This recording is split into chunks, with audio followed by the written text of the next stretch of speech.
काश्मीरच्या पहलगाममध्ये झालेल्या दहशतवादी हल्ल्याच्या निषेधार्थ अकोला बस स्टँड चौकात जनसत्याग्रह संघटनेने जोरदार आंदोलन केले.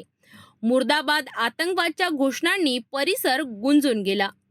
काश्मीरमधील पहलगाम येथे नुकत्याच झालेल्या दहशतवादी हल्ल्यात 26 निरपराध नागरिकांना जीव गमवावा लागला.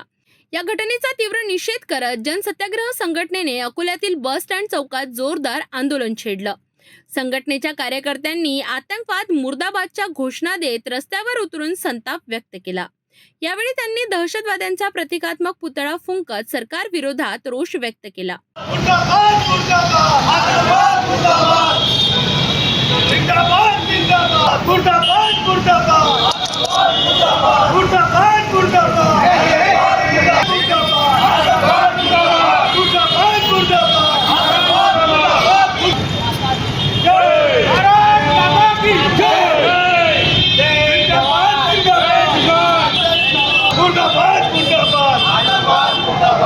आंदोलनाचं नेतृत्व आसिफ अहमद खान यांनी केलं. त्यांनी म्हटलं की इतक्या मोठ्या हल्ल्यानंतरही एकही दहशतवादी पकडला जात नाही, हे सुरक्षा यंत्रणेचं अपयश दर्शवतं. याबाबत उच्चस्तरीय चौकशी व्हावी अशी मागणी त्यांनी केली. संघटनेने सरकारकडे मागणी केली आहे की या हल्ल्यात मृत्युमुखी पडलेल्या निष्पाप लोकांच्या कुटुंबियांना तात्काळ भरपाई द्यावी आणि त्यांच्या कुटुंबातील एका सदस्याला सरकारी नोकरी द्यावी.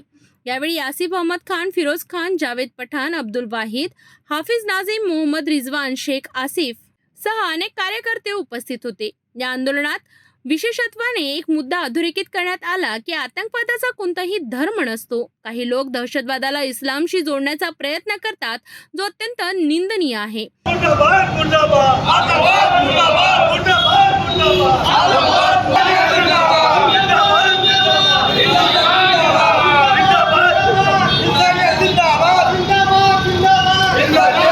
गांव में जो आतंकी हमला हुआ उसके निषेध में जन सत्याग्रह संगठन ने आज आतंकवाद का पुतला दहन किया। ये पुतला दहन उन लोगों के मुंह पर तमाचा है जो आतंकवाद को मज़हब से जोड़ने की कोशिश कर रहे हैं। और ये पुतला दहन करने का मकसद हुकूमत से एक मुतालबा भी है। मुतालबा ये है कि जो लोग आतंकवादी हमले में शहीद हुए हैं उन शहीदों को आर्थिक मदद दी जाए, उसके साथ में उनके परिवार के एक सदस्य को सरकारी नौकरी दी जाए। और हम इस आंदोलन के माध्यम से सरकार से सवाल करते हैं कि आखिर सुरक्षा के अंदर चूक कैसी हो गई। जिन लोगों की वजह से ये हमला अमल हुआ है उनके ऊपर कानूनी कार्रवाई की जाए और इस हमले की कड़े से कड़े अल्फाजों में हम निंदा करते हैं और हुकूमत से मुतालबा करते हैं कि वो इस हमले की पुरजोर तरीके से जवाब दें।